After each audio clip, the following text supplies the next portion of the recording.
అలాగే రుణమాఫీ కాలేదు.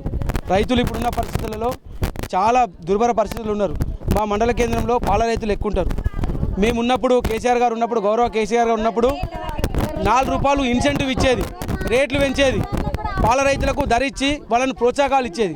కానీ ఇప్పుడున్న ప్రభుత్వం 6 రూపాయలు తగ్గించి రైతులను నట్టేట ముంచడం జరిగింది.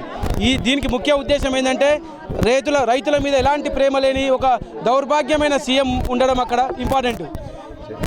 దౌర్భాగ్యమైన సీఎం ఉండడం తప్ప ఇంకో దిక్కు లేదు.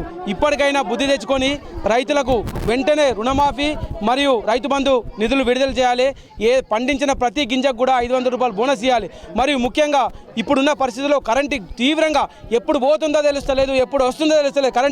కరెంటు కనుక సరిగా లేకపోతే ఇప్పుడు చేతికొచ్చిన పంట కూడా మొత్తం నాశనమయ్యే పరిస్థితి ఉంది. దయచేసి కరెంటు కూడా మినిమం నువ్వు 24 గంటలు చేతగా నీకు ఎట్లా కాదు, నీ ముఖానికి తెలివి లేదు, నీకు రాదు, నువ్వు